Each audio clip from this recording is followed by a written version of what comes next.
Hello dears, welcome to the channel and in another video. So this video is basically related as decluttering my room as well as studying. So it was my first day of 12th and I realized that my room is very much messy as 11th के exam के बाद मतलब कि मैंने थोड़ा सा भी ध्यान नहीं दिया है रूम में, बस जो स्टडी टेबल रहता था मैं उससे ही थोड़ा बहुत क्लीन कर लेती थी, बट वो भी बहुत ज़्यादा डस्टी हो गया था. सो इसलिए I decided to declutter my room.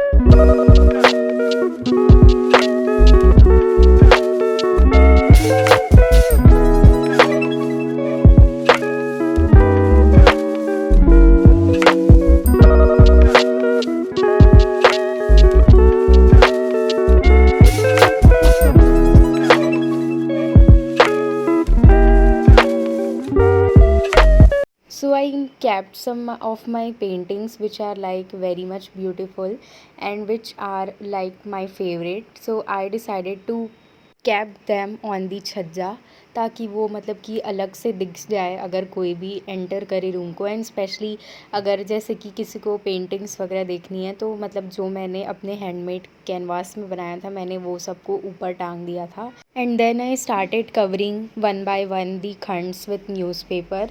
And then फिर उसमें मैंने सामान रखना स्टार्ट किया था. तो मतलब मैंने सामान को भी बहुत ज़्यादा डस्टी हो गए थे तो सबको अच्छे से पहले पोंछा उसके बाद रखा.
Now it was the time to clean my favourite खंड जो जिसमें मेरे सारे क्राफ्ट के सप्लाइज़ और पेंटिंग्स के सप्लाइज़ जो हैं वो रखे हुए हैं.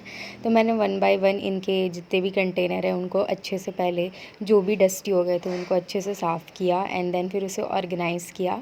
एंड यहाँ पे फिर ये टोटॉइस को भी मैंने अच्छे से पानी से धो दिया था बिकॉज वो भी बहुत ज़्यादा डस्टी हो गया था.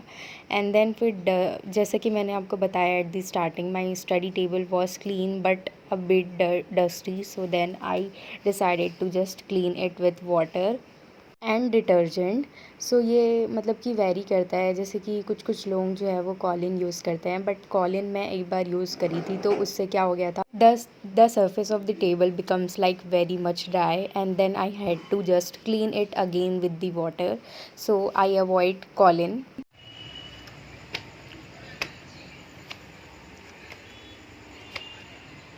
तो अभी मैं आ चुकी हूँ अपने रूम में एंड रूम का जो है वो मैंने एकदम इंटेंस क्लीनिंग करी थी. And this is the final look here you can C. And so this is the final look of my room and here you can see that I have adjusted very minimal stuffs over here on my this khand. And also I have decided to put minimal things only and the basic things which are required from my school I will keep this on this khand. And in the and at the downside here you can see here are my clothes wala compartment, and also here I have packed some of my expensive clothes on these transparent packets. And also here you can see my jeans section, top section, half kurti, and then their one piece section. All are like mixed, but here you can see jeans वाला जो section है वो बहुत ज़्यादा मतलब कि अलग से ही मैंने उसको अच्छे से adjust करके रखा है.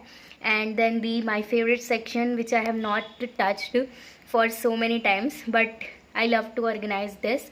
And also I am very much interested in, like in paintings and drawings. Whenever I get free time, I always do paint, so I have kept it on the front side also, in the front side.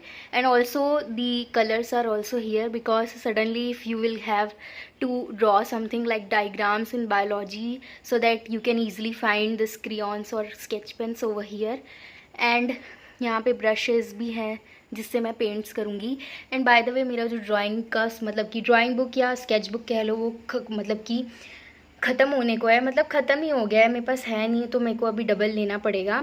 But उसके लिए उसको मैं लूँगी, तब तक मैं अभी इससे ही एडजस्ट करूँगी इस चार्ट पेपर से, because this chart paper is very thick. तो आई नो कि अगर मैं इस पर पेंट करूँगी तो वो ज़्यादा अच्छे से बैठेगा. And here you can see some my old paintings. And इधर कुछ फाइल्स रखी है मेरी जो कि पेंट्स की हैं. एंड इसके नीचे वाले में मेरे प्रोजेक्ट्स की रखी है, जैसे कि मैं थोड़ा सा दिखा देती हूँ आप लोगों को. जैसे कि इसमें ना मेरी जो क्रेयॉन्स वाली ड्राइंग्स थी, और जिसको भी मैंने पेन से किया है वो वाली. यहाँ पे ये कार्बन कॉपी रखा हुआ है. Let me just show you. ये मेरा प्रोजेक्ट का फाइल है, इसमें मेरी सारी प्रोजेक्ट्स रखी हैं. मतलब कि मैं जब बहुत छोटी थी तब की प्रोजेक्ट जो है उनको मैंने कलेक्ट करके रखा है, तो फिर वो उसी में ही सिक्योर है. तो क्लीनिंग करने के बाद at the last I studied. And then फिर यहाँ पे बच गए थे, जैसे कि आप लोग देख सकते हो 10:15 हो ही गए थे. एंड देन मेरे को टू डू लिस्ट बनाने की ज़रूरत पड़ गई थी, बिकॉज मेरे को समझ नहीं आ रहा था कि मेरे को कौन से सब्जेक्ट को ज़्यादा प्रायोरिटी देनी चाहिए थी. बिकॉज एट दैट टाइम बहुत ज़्यादा ही रात हो गई थी, एंड इट वाज लाइक कि कोई भी 2 सब्जेक्ट कर सकते हैं या दोनों में से भी कोई एक कर सकते हैं. तो फिर मैंने ना अच्छे से उसको लिख दिया था कि देन फिर मेरे को समझ आ जाए कि मेरे को कौन सा करना है. एंड देन फिर यहाँ पे मैं अपनी जो 11th की रफ़ वाली, मतलब रफ़ नहीं, ऐसा कह सकते हैं कि जो ऐसी जो मैंने नोट्स बनाया था जो कि मेरे काम के नहीं है, तो वो वाली कॉपी को मैंने अब बॉटनी का बनाया था. एंड ज़ूलॉजी और बॉटनी का मैंने इस बार अलग अलग नोटबुक बनाया, बिकॉज वो आगे पीछे चल रहे हैं, तो अलग अलग नोटबुक की ज़रूरत पड़ गई थी. एंड देन फिर यहाँ पे मैंने आइसक्रीम खाया था जो कि थोड़ी सी गिर भी गई थी. बट देन फिर खाने के बाद मैं तुरंत बैठ गई थी बॉटनी करने के लिए, बिकॉज बहुत ज़्यादा जो टाइम है वो यूटिलाइज़ हो गया था. तो मैंने मतलब कि नॉन स्टॉप जो है वो बॉटनी का लेक्चर देखा था, जितने भी थे. मतलब स्टार्टिंग के थोड़े से तो इंस्ट्रक्शन चल रहे थे, तो जितना भी सिलेबस वगैरह लिखा आया मैंने उनको नोट डाउन किया अच्छे से. एंड देन 52 मिनट्स का जो था वो चैप्टर का जो एक्सप्लेनेशन है वो चला था, तो फिर उसे अटेंड करके मतलब कि मैं चली गई थी एकदम सोने के लिए. And that's why I was not even able to means like and the video. So यहाँ पे मैं मतलब कि थोड़े से क्लिप्स रिकॉर्ड कर ली थी. एंड देन फिर मैंने अपना बैग जमाया था फॉर माई फर्स्ट डे, मतलब sorry second day. And then I went to school, and this was the clip of my morning. And I hope you like this video. Subscribe please.